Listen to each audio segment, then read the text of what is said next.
Hello നമസ്കാരം. Study സ്റ്റുഡിയോയിലേക്ക് എല്ലാവർക്കും സ്വാഗതം. നമ്മളിന്ന് Sreenarayana Guru open university BA sociology second സെമ്മിൻ്റെ സോഷ്യോളജി ഇൻ ഇന്ത്യ എന്ന മെയിൻ പേപ്പറിൻ്റെ 4ാമത്തെ ബ്ലോക്കിൽ ഫസ്റ്റ് യൂണിറ്റാണ് ക്ലാസ്സിൽ ഡിസ്കസ് ചെയ്യാൻ പോകുന്നത്. അപ്പോൾ ക്ലാസ്സിലേക്ക് പോകുന്നതിന് മുമ്പ് നിങ്ങൾ എൻ്റെ ഈ ചാനൽ ആദ്യമായിട്ടാണ് കാണുന്നതെങ്കിൽ സബ്സ്ക്രൈബ് ചെയ്യുക, ഷെയർ ചെയ്യുക, നിങ്ങളുടെ കമൻറ്റുകൾ എഴുതി അറിയിക്കുക. അതേപോലെ തന്നെ പെയ്ഡ് നോട്ട്സ് ഉണ്ട്.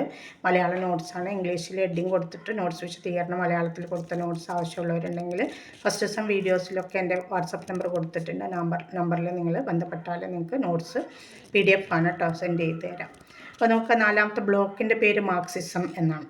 അതിൽ first unit DP Mukherjee personality dialectical approach in studying Indian society. DP Mukherjee എന്ന മാർക്സിയൻ സോഷ്യോളജിസ്റ്റിനെ കുറിച്ചും അദ്ദേഹത്തിൻ്റെ വ്യക്തിത്വം, ഡയലക്റ്റിക്കൽ അപ്രോച്ച് അതായത് വൈരുദ്ധ്യാത്മക വാദം തുടങ്ങിയവ എങ്ങനെയാണ് ഇന്ത്യൻ സോഷ്യോളജിയിൽ പ്രയോഗിച്ചത് എന്നുള്ള കാര്യങ്ങളൊക്കെയാണ് ഈ ഒരു യൂണിറ്റിൽ വിശദീകരിക്കുന്നത്. അതായത് ആ ഒരു വ്യക്തിയും അദ്ദേഹത്തിൻ്റെ കുറച്ച് സിദ്ധാന്തങ്ങളുമാണ് ഈ ഒരു ബ്ലോക്കിൽ ഈ ഒരു യൂണിറ്റിൽ പറഞ്ഞിട്ടുള്ളത്. അപ്പോൾ നോക്കുക, 17-18 നൂറ്റാണ്ടുകളിലെ വ്യാവസായികവൽക്കരണവും അതിനെ തുടർന്ന് യൂറോപ്പിലുണ്ടായ സംഭവവികാസങ്ങളും ഒരു പുതിയ സാമൂഹിക വർഗത്തിൻ്റെ ഉദയത്തിലേക്ക് നയിച്ചു. കാൾ മാർക്സ് ഈ സംഭവവികാസങ്ങളെ വൈരുദ്ധ്യാത്മക ഭൗതികവാദ വീക്ഷണകോണിലാണ് മനസ്സിലാക്കാൻ ശ്രമിച്ചത്.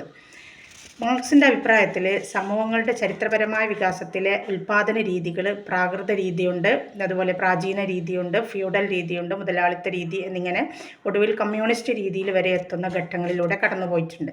അപ്പോൾ നമ്മൾ വേൾഡ് ഹിസ്റ്ററിയിൽ പഠിച്ചിട്ടുള്ള കാര്യങ്ങളാണ്. ഓരോ ഘട്ടത്തിലും ഉൽപ്പാദനത്തിൻ്റെ ഉടമസ്ഥതയുടെ അടിസ്ഥാനത്തിൽ സമൂഹം സാമൂഹിക വിഭാഗങ്ങളായിട്ട് വിഭജിക്കപ്പെട്ടിട്ടുണ്ട് എന്ന് മാർക്സ് പറയുന്നു. ഉള്ളവരും ഇല്ലാത്തവരും എന്നുള്ളൊരു വർഗീകരണമാണ് ഇതിന് ഏറ്റവും നല്ലൊരു ഉദാഹരണമായിട്ട് കാൾ മാർക്സ് പറയുന്നതും.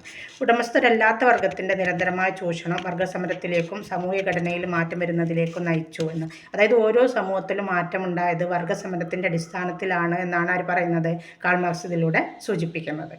20ാം നൂറ്റാണ്ടിൻ്റെ തുടക്കത്തിൽ വിവിധ പണ്ഡിതന്മാർ ഇന്ത്യൻ സാമൂഹിക യാഥാർത്ഥ്യം മനസ്സിലാക്കാൻ ഈ കാൾ മാർക്സിൻ്റെ ഈ മാർക്സിയൻ ആശയമാണ് പിന്തുടർന്നു പോന്നിരുന്നത്.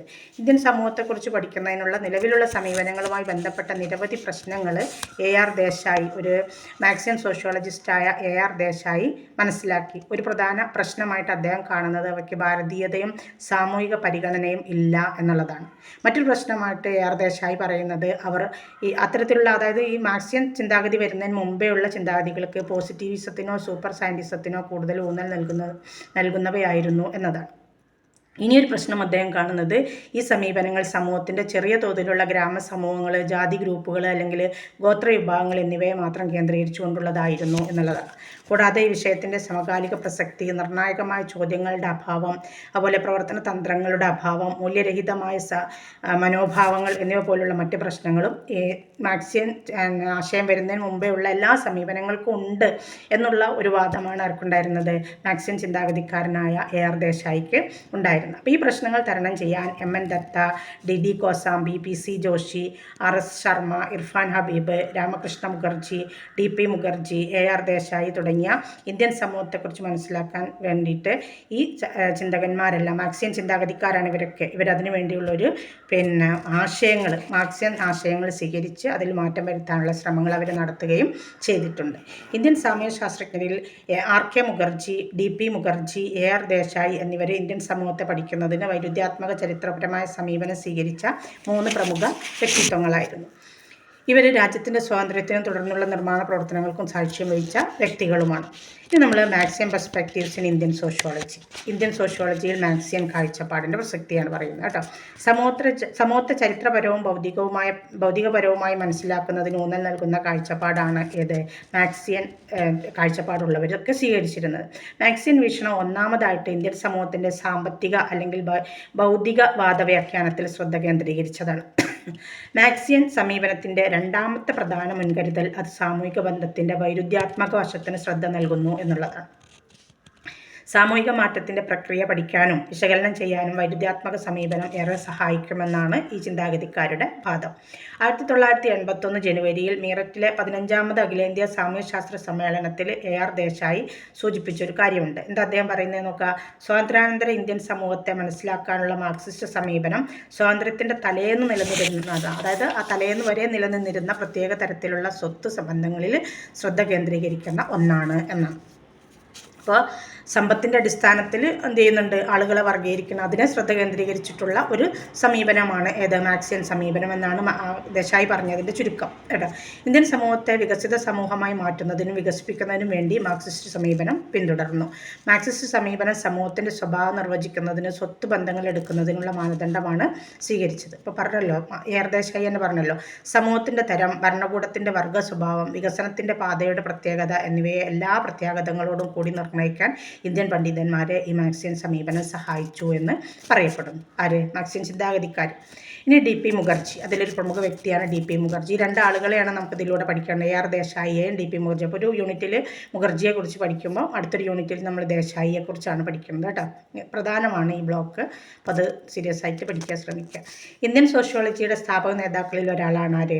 DP മുഖർജി. ഒരു ബംഗാളി ബ്രാഹ്മണ കുടുംബത്തിലാണ് ഇദ്ദേഹത്തിൻ്റെ ജനനം. നല്ല വിദ്യാസമ്പന്നമുള്ള കുടുംബത്തിൽ നിന്നുള്ള ഇദ്ദേഹം ഹിസ്റ്ററിയിലും എക്കണോമിക്സിലും കൽക്കത്ത യൂണിവേഴ്സിറ്റിയിൽ നിന്ന് പോസ്റ്റ് ഗ്രാജുവേഷൻ കരസ്ഥമാക്കി. 1924 തൻ്റെ 28ാമത്തെ വയസ്സിൽ ഇദ്ദേഹത്തെ ലക്നൗ യൂണിവേഴ്സിറ്റിയിലെ സോഷ്യോളജി ഡിപ്പാർട്ട്മെൻറ്റിൽ അധ്യാപകനായിട്ട് നിയമിച്ചു. 1953 അദ്ദേഹത്തെ അലിഗഡ് മുസ്ലിം സർവകലാശാലയിലേക്ക് എക്കണോമിക്സ് പ്രൊഫസറായിട്ട് ഷിഫ്റ്റ് ചെയ്തു. എവിടുന്ന്? അദ്ദേഹം നേരത്തെ ഉണ്ടായിരുന്ന ലക്നൗ യൂണിവേഴ്സിറ്റിയിൽ നിന്ന്. അതായത് അദ്ദേഹത്തിൻ്റെ പാണ്ഡിത്യം കാരണമാണ് അങ്ങനെ ഷിഫ്റ്റ് ചെയ്യുന്നത്. 1955 പുതിയതായി രൂപം കൊണ്ട ഇന്ത്യൻ സോഷ്യോളജിസ്റ്റുകളുടെ സംഘടനയായ ഇന്ത്യൻ സോഷ്യോളജിക്കൽ സൊസൈറ്റിയുടെ പ്രസിഡന്റായിട്ട് അദ്ദേഹത്തെ നിയമിച്ചു. വൺ വേർഡ് വരും കേട്ടോ, ഇന്ത്യൻ സോഷ്യോളജിസ്റ്റുകളുടെ സംഘടന, ഇന്ത്യൻ സോഷ്യോളജിക്കൽ സൊസൈറ്റി. അദ്ദേഹം ഇന്ത്യൻ സമൂഹത്തെക്കുറിച്ച് പഠിക്കാൻ മാർക്സിൻ്റെ വൈരുദ്ധ്യാത്മക ഭൗതികവാദം എന്ന സമീപനമാണ് ഉപയോഗിച്ചത്. അക്കാരണത്താൽ അദ്ദേഹത്തെ മാർക്സിയോളജിസ്റ്റ് അല്ലെങ്കിൽ മാർക്സിസത്തിൻ്റെ സോഷ്യൽ സയൻറ്റിസ്റ്റ് എന്ന് അദ്ദേഹത്തെ വിശേഷിപ്പിക്കാറുണ്ട്. ആരെ? മുഖർജിയെ. സോഷ്യോളജിക്ക് പുറമെ അദ്ദേഹം സാമ്പത്തിക ശാസ്ത്രം, സാഹിത്യം, സംഗീതം, കല, ചരിത്രം എന്നിവയിലെല്ലാം തൽപരനായിരുന്നു. ഇന്ത്യൻ സോഷ്യോളജിക്കൽ കോൺഗ്രസിൻ്റെ അല്ലെങ്കിൽ കോൺഫറൻസിൻ്റെ ആദ്യ പ്രസിഡൻ്റായിട്ട് അദ്ദേഹത്തെ നിയമിച്ചു. ഇൻ്റർനാഷണൽ സോഷ്യോളജിക്കൽ അസോസിയേഷൻ്റെ ISA എന്ന് പറയട്ടോ, ഇൻ്റർനാഷണൽ സോഷ്യോളജിക്കൽ അസോസിയേഷൻ വൈസ് പ്രസിഡൻ്റായിട്ടും അദ്ദേഹം ചുമതല വഹിച്ചിട്ടുണ്ട്. 1947 വരെ ബ്രിട്ടീഷ് ഇന്ത്യയുടെയും UP, ഉത്തർപ്രദേശിൻ്റെയും യുണൈറ്റഡ് പ്രവിശ്യകളിലെ കോൺഗ്രസ് നേതൃത്വത്തിലുള്ള സർക്കാരിൻ്റെ ഇൻഫർമേഷൻ ഡയറക്ടറായിട്ട് അദ്ദേഹം സേവനമനുഷ്ഠിച്ചിട്ടുണ്ട്. ആ കാലത്ത് അദ്ദേഹം തൻ്റെ ഭരണപരമായ കഴിവുകൾ തെളിയിക്കുകയും നയരൂപീകരണത്തിലും ആസൂത്രണ പ്രക്രിയയിലും ചില സുപ്രധാന മാറ്റങ്ങൾ കൊണ്ടുവരാൻ ശ്രമിക്കുകയും ചെയ്തിട്ടുണ്ട്. രണ്ട് പ്രധാന വികസനങ്ങൾ DP മുഖർജിയുടെ ബുദ്ധിപരമായ ജിജ്ഞാസ വികസിപ്പിക്കുന്നതിന് പ്രചോദനമായിട്ടുണ്ട്. ഒന്നാമത്തേത്, അദ്ദേഹം ജനിച്ചതും വളർന്നതും ബംഗാളിലാണ്. ബംഗാളിലെ രാഷ്ട്രീയ സാംസ്കാരിക അവബോധം, ബംഗാൾ നവോത്ഥാനവും അദ്ദേഹത്തെ പ്രചോദിപ്പിച്ചു. അതാണ് ബംഗാളിൽ ജനിച്ചതുകൊണ്ടുള്ള പ്രചോദനം. 19ാം നൂറ്റാണ്ടിൻ്റെ അവസാനത്തിലും 20ാം നൂറ്റാണ്ടിൻ്റെ തുടക്കത്തിലും ബംഗാൾ ബുദ്ധിപരമായ ഉണർവിൻ്റെയും രാഷ്ട്രീയ പുനരുജ്ജീവനത്തിൻ്റെയും ഒരു പ്രമുഖ കേന്ദ്രമായിരുന്നു. രണ്ടാമത്തെ പ്രചോദനം 20ാം നൂറ്റാണ്ടിലെ കോളനി വിരുദ്ധ പ്രസ്ഥാനങ്ങളും സമരങ്ങളും അദ്ദേഹത്തിന് പ്രചോദനം നൽകി എന്നതാണ്. ഇനി അദ്ദേഹത്തിൻ്റെ പ്രധാന കൃതികളാണ് വർക്ക്സ് ഓഫ് DP മുഖർജിയുടെ പ്രധാന കൃതികൾ. ഒന്ന്, ബേസിക് കോൺസെപ്റ്റ്സ് ഇൻ സോഷ്യോളജി, 1932 പ്രസിദ്ധീകരിച്ച സോഷ്യോളജിയിലെ അടിസ്ഥാന സങ്കല്പങ്ങൾ എന്നതാണ് ഒരു കൃതി. രണ്ടാമത്തേത്, personality and the social science 1924, 1924 പ്രസിദ്ധീകരിച്ച വ്യക്തിത്വവും സാമൂഹ്യ ശാസ്ത്രവും എന്നത്. ഇതൊക്കെ എന്തിനാ പറയണമെന്ന് വെച്ചാൽ അതൊക്കെ വൺ വേർഡിൽ വരും കേട്ടോ. പിന്നെ കൃതികളെ മാത്രം ചോദിച്ചാൽ നമുക്കതിനെ ഇത് ഒക്കെ എഴുതിയിട്ട് വേണം ബാക്കി വിവരണങ്ങൾ കൊടുക്കാൻ വേണ്ടിയിട്ട് കേട്ടോ. മൂന്നാമത്തത്, മോഡേൺ ഇന്ത്യൻ കൾച്ചർ 1948, 1948 പ്രസിദ്ധീകരിച്ച ആധുനിക ഇന്ത്യൻ സംസ്കാരം. നാലാമത്തത്, പ്രോബ്ലംസ് ഓഫ് ഇന്ത്യൻ യൂത്ത്സ് 1942, 1942 പ്രസിദ്ധീകരിച്ച ഇന്ത്യൻ യുവാക്കളുടെ പ്രശ്നങ്ങൾ. അഞ്ചാമത്തത്, ഡൈവേഴ്സിറ്റീസ് ഓഫ് 1958, 1958 പ്രസിദ്ധീകരിച്ച വൈവിധ്യങ്ങൾ. അങ്ങനെ 5 പ്രധാന കൃതികൾ നമുക്കിതിൽ പരാമർശിക്കുന്നുണ്ട്. തൻ്റെ ഗ്രന്ഥങ്ങളിലൂടെ അദ്ദേഹം ഇന്ത്യൻ സമൂഹത്തിൽ സംഭവിച്ചുകൊണ്ടിരിക്കുന്ന മാറ്റങ്ങൾ പഠിക്കാനാണ് കൂടുതലായിട്ടും ശ്രമിച്ചിട്ടുള്ളത്. ബ്രിട്ടീഷ് കോളനിവൽക്കരണത്തിൻ്റെയും അതിൻ്റെ ഫലമായുണ്ടായ വികസനത്തിൻ്റെയും ഫലമായി ഇന്ത്യൻ സമൂഹത്തിൽ ഒരു പുതിയ മധ്യവർഗം രൂപം കൊണ്ടു എന്ന് തൻ്റെ വൈരുദ്ധ്യാത്മക ചരിത്രപര സമീപനത്തിലൂടെ മുഖർജി തിരിച്ചറിഞ്ഞു. ഈ കൃതികളിലൂടെ DP മുഖർജി ബുദ്ധിപരമായ അന്വേഷണത്തിൻ്റെ ബ്രാഹ്മണ പാരമ്പര്യം, പാശ്ചാത്യ ലിബറൽ ഹ്യൂമനിസം, വൈരുദ്ധ്യാത്മക ഭൗതികവാദം എന്നിങ്ങനെ 3 പ്രബലമായ മാതൃകകളുടെ സമന്വയം, ഒരു കൂടിച്ചേരൽ വികസിപ്പിക്കാൻ വേണ്ടി ശ്രമിച്ചു. ഏതൊക്കെയാണ് 3 പ്രബലമായ മാതൃകകൾ? ഒന്ന്, ബൗദ്ധിക എഴുതിയാൽ മതി കേട്ടോ, ബൗദ്ധിക അന്വേഷണത്തിൻ്റെ ബ്രാഹ്മണ പാരമ്പര്യം, ബുദ്ധിപരമായ അന്വേഷണത്തിൻ്റെ ബ്രാഹ്മണ പാരമ്പര്യം, ബൗദ്ധിക എന്ന് എഴുതുന്നതാണ് ഏറ്റവും ഉചിതം. പിന്നെ പാശ്ചാത്യ ലിബറൽ ഹ്യൂമനിസം. മൂന്നാമത്തത്, വൈരുദ്ധ്യാത്മക ഭൗതികവാദം. കാൾ മാർക്സിൻ്റെ ഒരു തിയറി തന്നെയാണ് കേട്ടോ. ഹിസ്റ്റോറിക്കൽ ഡയലക്റ്റിക്കൽ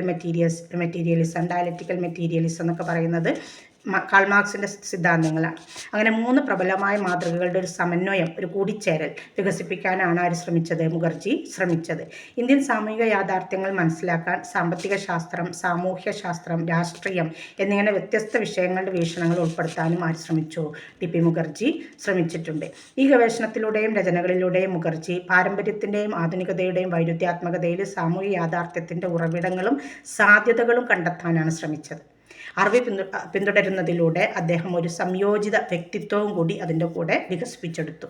ഇനി അദ്ദേഹത്തിൻ്റെ വ്യക്തിത്വത്തെക്കുറിച്ചുള്ള ആശയങ്ങളാണ്. Personality and the social science, വ്യക്തിത്വവും സാമൂഹ്യ ശാസ്ത്രവും എന്നതിനെക്കുറിച്ചാണ് അടുത്തത് പറയാൻ പോകുന്നത്. മുഖർജിയുടെ രചനകളുടെ ആദ്യഘട്ടം സാമ്യശാസ്ത്രത്തിൻ്റെ, പ്രത്യേകിച്ചും സോഷ്യോളജിയുടെ ആശയപരമായ പ്രശ്നങ്ങളെ കേന്ദ്രീകരിച്ചുകൊണ്ടുള്ളതായിരുന്നു.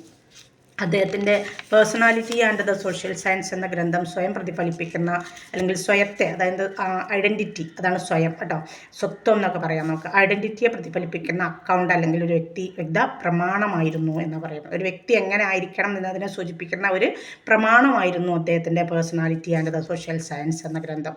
ഈ കൃതിയിലൂടെ സമൂഹത്തെയും ജീവിതത്തെയും കുറിച്ചുള്ള ചിട്ടയായ അറിവിൻ്റെ ഉൽപ്പാദനത്തോടുള്ള സ്വന്തം എന്നുള്ള ഐഡൻറ്റിറ്റി എന്നുള്ള മനോഭാവം വ്യക്തമാക്കാൻ അദ്ദേഹം ആഗ്രഹിച്ചു. ആരുടേതാണെങ്കിലും ഒരു ഐഡൻറ്റിറ്റി ഉണ്ടാവില്ല, അതിനെ വ്യക്തമാക്കാനാണ് അദ്ദേഹം ആഗ്രഹിച്ചത്. ഈ പുസ്തകത്തിലെ വ്യക്തിത്വത്തെക്കുറിച്ചുള്ള തൻ്റെ ആശയങ്ങൾ അദ്ദേഹം വികസിപ്പിച്ചെടുക്കുകയും ചെയ്തു. വ്യക്തിത്വത്തെ മനസ്സിലാക്കുന്നതിനുള്ള സമഗ്രവും മാനസികവുമായ സാമൂഹ്യശാസ്ത്രപരമായ സമീപനമാണ് ആ ഗ്രന്ഥത്തിൽ അതിനാണ് അദ്ദേഹം ഊന്നൽ കൊടുത്തത്. അതുകൊണ്ട് വ്യക്തിത്വത്തിൻ്റെ വികാസത്തിൻ്റെ മാനസിക പ്രക്രിയയുടെയും സാമൂഹ്യവൽക്കരണത്തിൻ്റെയും സാമൂഹ്യ പ്രക്രിയയുടെയും സംയോജനത്തിൻ്റെയും ഉൽപ്പന്നമാണ് വ്യക്തിത്വം എന്നാണ് അദ്ദേഹം പറയുന്നത്. സമൂഹമായും മറ്റാളുകളുമായും ഇടപഴകാത്ത ഒരാൾക്ക് മനുഷ്യത്വരഹിതമായൊരു വ്യക്തിത്വമേ സൃഷ്ടിക്കാൻ കഴിയൂ എന്നാണ് മുഖർജി പറയുന്നത്. ശരിയല്ലേ? ആളുകളുമായിട്ട് ഇടപഴകാത്ത ഒരാൾക്ക് നല്ല വ്യക്തിത്വം ഉണ്ടാവില്ലല്ലോ. അദ്ദേഹം 2 തരം മനുഷ്യരെക്കുറിച്ച് പറയുന്നുണ്ട്. ഏതൊക്കെയാണ് ചോദിക്കട്ടെ അത് ചോദ്യം. ഒന്നാമത്തേത് ഒരു വ്യക്തി, എ പേഴ്സൺ എന്ന് പറയും. അതായത് ഒരു മനുഷ്യൻ, അത് ഒരു പാശ്ചാത്യ ആധുനിക മതേതര മനുഷ്യൻ. ഒരൊറ്റപ്പെട്ട ജീവി, അതായത് എല്ലാവരിൽ നിന്നും ഒഴിഞ്ഞു നിന്ന് ഒറ്റയ്ക്ക് ജീവിക്കാൻ ആഗ്രഹിക്കുന്ന ഒരാൾ. അവനൊരു സാമൂഹിക ജീവിയായിട്ട് വികസിച്ചിട്ടില്ല. അതാണ് ആരുടെ വാദം? മുഖർജിയുടെ വാദം. രണ്ടാമത്തേത് ഒരു വ്യക്തി, ഒരു പുരുഷൻ, അല്ലെങ്കിൽ പുരുഷൻ എന്ന് പറഞ്ഞുകൊണ്ട് അദ്ദേഹം ഉദ്ദേശിക്കുന്ന ഒരു മനുഷ്യൻ എന്നാണ് കേട്ടോ. ഒരു വ്യക്തി അല്ലെങ്കിൽ ഒരു പുരുഷൻ. കൂടുതൽ അങ്ങനെ തന്നെയാണ് അദ്ദേഹം നമ്മുടെ പുസ്തകത്തിൽ നിന്ന് പുരുഷ എന്ന് തന്നെയാണ് കൊടുത്തിട്ടുള്ളത് കേട്ടോ. ഒരു പുരുഷൻ കൂടുതൽ സാമൂഹികവൽക്കരിക്കപ്പെട്ടതും ബന്ധപ്പെട്ടിരിക്കുന്നതുമായ ഒരു ജീവിയാണ്. കൂടുതൽ സാമൂഹിക എല്ലാവരുമായിട്ട് ഇടപഴകുന്നതും പിന്നെ ബന്ധപ്പെട്ട് പറഞ്ഞാൽ ആരോടെങ്കിലുമൊക്കെ ബന്ധപ്പെട്ടുകൊണ്ട് ജീവിക്കുന്ന, അതായത് ഒരു ഇടപഴകിക്കൊണ്ട് ജീവിക്കുന്ന, അതാണ് ബന്ധപ്പെട്ടിരിക്കുന്നതുമായ ഒരു ജീവിയാണ് അവൻ. അല്ലെങ്കിൽ അവൾ വൽക്കരണത്തിൻ്റെയും സാമൂഹ്യവൽക്കരണത്തിൻ്റെയും ഒരു ഉൽപ്പന്നമായിരിക്കും. ഇങ്ങനെ 2 വിഭാഗത്തെക്കുറിച്ചാണ് ആര് പറയുന്നത്? പേഴ്സണാലിറ്റിയിൽ മുഖർജി പറയുന്നത്. രണ്ടാമത്തത് ടി.പി. മുഖർജി വികസിപ്പിച്ചെടുത്ത ഒരു പ്രധാന ആശയപരമായ വിഭാഗമാണ്. ഈ ആശയപ്രകാരം വ്യക്തികളും മനുഷ്യരും തമ്മിലുള്ള ഇടപെടലുകളുടെ ഒരു ഉൽപ്പന്നമാണ് വ്യക്തിത്വം. ടി.പിയുടെ അഭിപ്രായത്തിൽ ഇന്ത്യൻ സാമൂഹിക ജീവിതം വിവിധ സാമൂഹിക ജാതി ഗ്രൂപ്പുകളായിട്ട് വിന്യസിക്കപ്പെട്ടിരിക്കുക, അതായത് ഇങ്ങനെ വിഭജിക്കപ്പെട്ടിരിക്കുകയാണ്. രാജ്യത്തെ ജനങ്ങൾക്കിടയിൽ ശക്തമായൊരു ബന്ധം ഇന്ത്യയിൽ ഉണ്ടായിരുന്നു എന്ന് മുഖർജി പറയുന്നു. ഈ കൂട്ടായ്മ വ്യക്തിയെ അവൻ്റെ വ്യക്തിത്വം വികസിപ്പിക്കാനും അവൻ്റെ അല്ലെങ്കിൽ അവളുടെ സാമൂഹിക ജീവിതത്തിൽ സുഖമായിരിക്കാനും സഹായിക്കും. എന്നാൽ പാശ്ചാത്യ സമൂഹം ആധിപത്യം പുലർത്തുന്നത് വിപണി സമ്പ്രദായത്തിലാണെന്നാണ് മുഖർജി പറയുന്നത്. അവിടെ പുരുഷന്മാർ വിപണിയുടെ കൃത്രിമത്വത്തിന് വിധേയരായിരിക്കും. അതായത് വിപണി മാത്രം കേന്ദ്രീകരിച്ചുള്ള ഒരു ജീവിതമായിരിക്കും അവിടെ ഉണ്ടാവുക എന്നാണ് മുഖർജിയുടെ വാദം. ഇന്ത്യൻ പാരമ്പര്യം വ്യക്തി ജീവിതത്തിൽ ഒരു താഴ്ന്ന തലത്തിലുള്ള ആഗ്രഹം വളർത്തുന്നു. അത് വ്യക്തിയുടെ ഗ്രൂപ്പ് താല്പര്യത്തിലും വ്യക്തിത്വ വികസനത്തിലും ശ്രദ്ധ കേന്ദ്രീകരിക്കുന്നു. ടി.പിയുടെ സാമ്യശാസ്ത്ര വിശകലനം ഒരു അമൂർത്ത വ്യക്തിക്ക് പകരം ഒരു ഹോളിസ്റ്റിക് സൈക്കോ സോഷ്യോളജിക്കൽ വ്യക്തിയെയാണ് കേന്ദ്രീകരിക്കുന്നത്. ചോദിക്കട്ടോ, ഒരു ഹോളിസ്റ്റിക് സൈക്കോ സോഷ്യൽ വ്യക്തിത്വത്തെ കേന്ദ്രീകരിക്കുന്നു. ടി.പിയുടെ സാമ്യശാസ്ത്രത്തിലെ വ്യക്തിത്വത്തിന് അത്യാവശ്യമായ സൈദ്ധാന്തിക പ്രാധാന്യമുണ്ട്. പാശ്ചാത്യ വ്യക്തിത്വ സംസ്കാരത്തെ അദ്ദേഹം നിരാകരിക്കുന്നുണ്ട്. ഇന്ത്യൻ സംസ്കാരവും സമൂഹവും സാമൂഹിക ഗ്രൂപ്പ് മാനദണ്ഡങ്ങളും മൂല്യങ്ങളും കൂടുതൽ കേന്ദ്രീകരിക്കപ്പെട്ടതാണ് എന്നാണ് അവരുടെ വാദം, ടി.പി. മുഖർജിയുടെ വാദം. ഇനി അദ്ദേഹത്തിൻ്റെ ഡയലക്റ്റിക്കൽ അപ്രോച്ചാണ്, വൈരുദ്ധ്യാത്മക സമീപനം. അതിനെക്കുറിച്ച് നമ്മൾ ഇത്ര നേരം പറഞ്ഞുകൊണ്ടിരുന്നത്. ഇത് മാർക്സിൻ്റെ തിയറിയാണെന്നും പറഞ്ഞു. അറിയപ്പെടുന്ന ഒരു മാർക്സിസ്റ്റ് സാമ്യശാസ്ത്രജ്ഞനാണ് ആര്? ടി.പി. ഷോർട്ട് ഫോമിൽ അറിയപ്പെടുന്ന ടി.പി. മുഖർജി കേട്ടോ. തൻ്റെ ഭൗതിക ശ്രമങ്ങളുടെ, അതായത് ബുദ്ധിപരമായ ശ്രമങ്ങളുടെ 2ാം ഘട്ടത്തിൽ ആധുനികതയുടെയും പാരമ്പര്യത്തിൻ്റെയും കൊളോണിയലിസത്തിൻ്റെയും ദേശീയതയുടെയും വൈരുദ്ധ്യാത്മകത മനസ്സിലാക്കാൻ വേണ്ടിയുള്ള ഒരു മാർക്സിസ്റ്റ് സമീപനത്തിൽ അദ്ദേഹം ശ്രദ്ധ കേന്ദ്രീകരിച്ചു. അദ്ദേഹം സ്വയം ഒരു മാർക്സിയോളജിസ്റ്റ് ആയിട്ട് കണക്കാക്കപ്പെടുകയും മാർക്സിസ്റ്റ് രീതിശാസ്ത്രത്തിൽ തികച്ചും താല്പര്യം പുലർത്തുകയും ചെയ്തു. ഇന്ത്യൻ സാമൂഹ്യ യാഥാർത്ഥ്യം മനസ്സിലാക്കാൻ അദ്ദേഹം മാർക്സിസ്റ്റ് രീതിശാസ്ത്രപരമായ വിശാലമായ വീക്ഷണമാണ് ഉപയോഗിച്ചത്. ഇന്ത്യൻ സമൂഹത്തിൽ സംസ്കാരവും പാരമ്പര്യവും രൂപപ്പെടുത്തുന്നതിൽ സാമ്പത്തിക ഘടനകളുടെ പ്രാധാന്യം അദ്ദേഹം ഊന്നി പറഞ്ഞു. അദ്ദേഹത്തിൻ്റെ അഭിപ്രായത്തിൽ ഇന്ത്യൻ സാമ്യശാസ്ത്രജ്ഞർക്ക് ചരിത്രത്തിലും തത്വചിന്തയിലും സാമൂഹിക ജീവിതത്തിൻ്റെ ചലനാത്മകതയിലും അർത്ഥപൂർണതയിലുമൊക്കെ കാണിക്കാൻ കഴിഞ്ഞിട്ടില്ല, താല്പര്യം കാണിക്കാൻ കഴിഞ്ഞിട്ടില്ല എന്നാണ് ആര് പറയുന്നത്, മുഖർജി പറയുന്നത്. Indian history A study in method എന്ന ഗ്രന്ഥത്തിൽ DP ഇന്ത്യൻ സമൂഹത്തെയും അതിൻ്റെ ചരിത്രത്തെയും മനസ്സിലാക്കുന്നതിൽ മാർക്സിസ്റ്റ് വീക്ഷണത്തിൻ്റെ പ്രസക്തി പ്രത്യേകം ഊന്നി പറയുന്നുണ്ട്. ഇനി ട്രഡീഷൻ ആൻഡ് മോഡേണിറ്റിയാണ്, പാരമ്പര്യവും ആധുനികതയും. ഇന്ത്യൻ സോഷ്യോളജിയുടെയും സോഷ്യൽ ആന്ത്രോപോളജിയുടെയും വികസനത്തിൻ്റെ പ്രാരംഭഘട്ടത്തിൽ ഇന്ത്യൻ പാരമ്പര്യങ്ങളുടെ ആധുനികവൽക്കരണ പ്രക്രിയയിലാണ് ശ്രദ്ധ കേന്ദ്രീകരിച്ചിരുന്നത്. ഇന്ത്യയിലെ സാമൂഹിക, രാഷ്ട്രീയ, സാമ്പത്തിക മാറ്റങ്ങൾ സംഭവിച്ചത് കൊളോണിയൽ അധിനിവേശത്തോടെയാണെന്നാണ് അന്ന് ആളുകൾ പറഞ്ഞിരുന്നത്. ഇന്ത്യയിലെ ആധുനികവൽക്കരണ പ്രക്രിയയെക്കുറിച്ച് മുഖർജി ഒരു വിമർശനാത്മകമായ വിശകലനം വികസിപ്പിച്ചെടുത്തിട്ടുണ്ട്. നമ്മുടെ ആധുനികതയാണ് യഥാർത്ഥ ആധുനികതക്ക് തടസ്സം എന്നാണ് അദ്ദേഹം പറയുന്നത്. എന്നാൽ നമ്മുടെ ആധുനികത മറ്റുള്ളവർക്ക് മനസ്സിൽ പിടിക്കാത്ത തരത്തിലുള്ള ഒന്നാണെന്നാണ് മുഖർജിയുടെ വാദം. DP മുഖർജിയുടെ modern Indian culture and diversity എന്ന ഗ്രന്ഥം ഇന്ത്യൻ സംസ്കാരം, ഇന്ത്യൻ പാരമ്പര്യത്തിൻ്റെ സ്വഭാവവും പ്രാധാന്യവും ആധുനിക ഇന്ത്യൻ സാമൂഹിക യാഥാർത്ഥ്യങ്ങളുമായുള്ള ഇടപഴകലുകളും മനസ്സിലാക്കാൻ ശ്രമിക്കുന്നുണ്ട്. പാരമ്പര്യം എന്ന വാക്കിൻ്റെ അർത്ഥം സാംസ്കാരിക ഘടകങ്ങളെ ഒരു തലമുറയിൽ നിന്ന് മറ്റൊന്നിലേക്ക് മാറ്റുക എന്നാണെന്നാണ് അദ്ദേഹം പറയുന്നത്. DPയുടെ അഭിപ്രായത്തിൽ പാരമ്പര്യം സ്ഥിരമായ ഒന്നല്ല, അത് വിവിധ സാമൂഹിക മാറ്റങ്ങൾക്കനുസരിച്ച് സ്ഥിരമായി മാറിക്കൊണ്ടിരിക്കുന്ന ഒന്നാണ്. ചരിത്രപരമായ പശ്ചാത്തലങ്ങൾക്കും സാഹചര്യങ്ങൾക്കും അനുസരിച്ച് മാറ്റത്തിന് സാധ്യതയുള്ളതാണ് പാരമ്പര്യം. പാശ്ചാത്യ സമൂഹങ്ങളിലെ മാറ്റത്തിൻ്റെ ഏറ്റവും സാധാരണമായ ആന്തരിക ഉറവിടം സമ്പത്താണ്. എന്നാൽ ഈ ഉറവിടം ഇന്ത്യയിൽ ഫലപ്രദമല്ല. ഇന്ത്യൻ സാഹചര്യത്തിൽ സാമ്പത്തികേതരമായ ധാരാളം ആന്തരിക ഉറവിടങ്ങൾ പാരമ്പര്യത്തിൽ മാറ്റം വരുത്തുന്നുണ്ട്. അതുകൊണ്ട് ഇന്ത്യയിൽ സാമ്പത്തികം പാരമ്പര്യ മാറ്റത്തിനൊരു പ്രധാന ഘടകമല്ല. DPയുടെ അഭിപ്രായത്തിൽ ഒരു ഇന്ത്യൻ സോഷ്യോളജിസ്റ്റിൻ്റെ പ്രഥമവും പ്രധാനവുമായ ഉത്തരവാദിത്വം ഇന്ത്യൻ പാരമ്പര്യം പഠിക്കുക എന്നത് തന്നെയാണ്. ഈ പഠനത്തിൽ അദ്ദേഹം ചരിത്രപരമായ ഭൗതികവാദത്തിന് ഊന്നൽ നൽകാനാണ് ആവശ്യപ്പെടുന്നത്. 1942 അദ്ദേഹം പ്രസിദ്ധീകരിച്ച modern Indian culture A sociological study എന്ന ഗ്രന്ഥത്തിൽ ഇന്ത്യൻ പാരമ്പര്യം സാമൂഹികവും ചരിത്രപരമായ ഒരു പ്രക്രിയയായിട്ട് അദ്ദേഹം പരിഗണിക്കുന്നുണ്ട്. വ്യത്യസ്തങ്ങളായ ധാരാളം സാമൂഹിക, രാഷ്ട്രീയ, സാമ്പത്തിക, മതപര ഘടകങ്ങൾ ഇന്ത്യൻ പാരമ്പര്യത്തിൻ്റെ വികസനത്തിന് സംഭാവന നൽകുന്നുണ്ട്. ഹിന്ദു, ബുദ്ധ, ഇസ്ലാം മതങ്ങളുടെ പരസ്പരമുള്ള ഇടപഴകൽ ഇന്ത്യൻ പാരമ്പര്യത്തിൻ്റെ സാംസ്കാരിക സമന്വയത്തിൽ ഒരു പ്രധാന പങ്കുവഹിക്കുന്നുണ്ടെന്ന് അദ്ദേഹം പറയുന്നു. അതേസമയം കൊളോണിയൽ ഭരണവും വ്യാപാരവും സംസ്കാരവും ഇന്ത്യൻ പാരമ്പര്യത്തെ സ്വാധീനിച്ചിട്ടുണ്ട്. അതുകൊണ്ട് ഒരു വൈരുദ്ധ്യാത്മക സമീപനം, അതായത് ഒരു വ്യത്യസ്തമായ ഒരു സമീപനം ഇവിടെ ഉപയോഗിക്കേണ്ടതുണ്ട് എന്നാണ് അദ്ദേഹത്തിൻ്റെ വാദം. വിവിധ സംസ്കാരങ്ങളുടെ ഒരു സമന്വയമാണ് ഇന്ത്യൻ പാരമ്പര്യം. ഇത്രയാണ് ആരെക്കുറിച്ച് പഠിക്കാനുള്ളത്, DP മുഖർജിയെക്കുറിച്ച് പഠിക്കാനുള്ളത്. ഹു ഈസ് DP മുഖർജി എന്ന് ചോദിക്കും. Evaluate his contribution to Indian sociology എന്ന് ചോദ്യം വരും. Describe the DP Mukherjee's perspective on person, evaluate his work, personality എന്നതിൽ അങ്ങനെ ഒരു ചോദ്യം വരാം. പിന്നെ discuss DP Mukherjee's dialectical approach എന്നൊരു ചോദ്യം പ്രതീക്ഷിക്കാം.